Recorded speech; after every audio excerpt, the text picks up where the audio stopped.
Go ahead and sign in. You need a pen?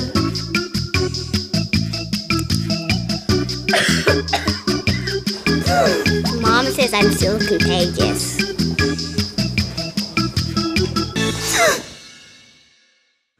Skip the chaos and the germs. Log in to waitfromhome.com. See wait times at over 15 UMC clinics. And when it's time to come in, we'll call or text. Skip the wait. Waitfromhome.com.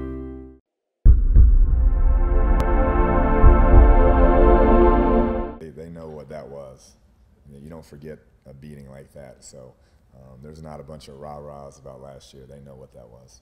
I mean, it's definitely one just because, you know, they came in and pretty much handled us, you know, the whole game. And so that was definitely something that we'll be preaching on this whole week, you know, during practice, and definitely give us something to motivate us going throughout the week. All I see is an NFL offensive line. I see an NFL running back. I see a fifth-year senior quarterback who started a bunch of football games. They don't turn the football over.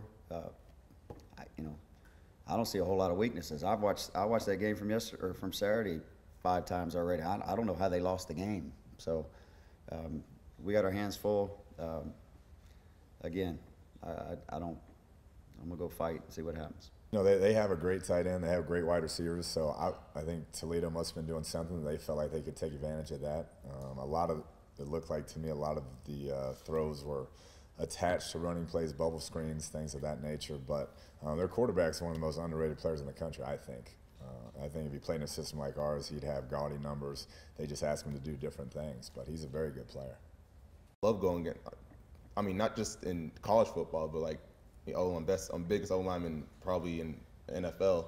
But that's a great thing for all of us. I mean, especially, you know, thinking to the future, all those defensive linemen we have, senior defensive linemen, you know, that's one question that the NFL scouts are going to ask, you know, can they go against bigger guys? And you're going to ask me the same question, can I go against bigger guys? I think it's a great challenge. I mean, I'm glad Arkansas has the biggest O-lineman in the country, because that's just, you know, a testament to how we can play against it and be tough and see how we do and just do our job at the end of the day.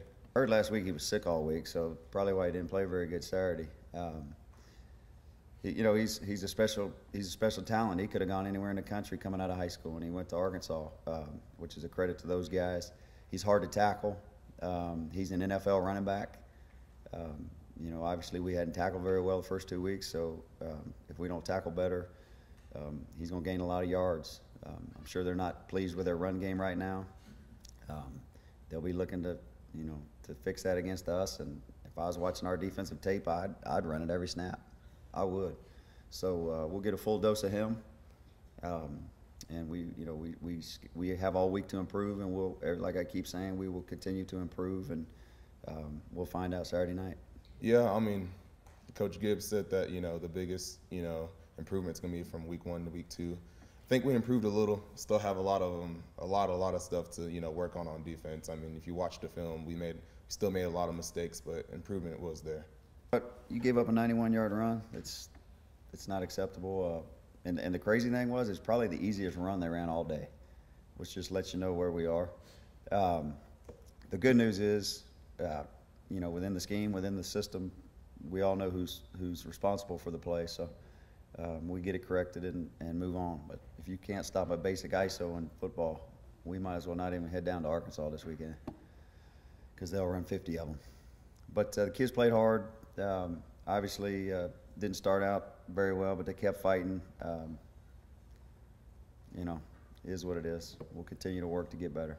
Yeah, it just makes you not have to be perfect, you know. I mean, during the course of a game, I mean, when you're turning over and you're not getting, you know, times it makes you seem like you have to have perfect drives, call perfect plays, and you know, that with a combination of number 5, you know, with him scrambling around and making some plays on his own, you know, keeps him driving lives, helps things. You know, I think a couple of guys have done a great job moving the chains. Jakeem's ran some great routes that keeps him, you know, key third downs, keep us on the field, keep us moving.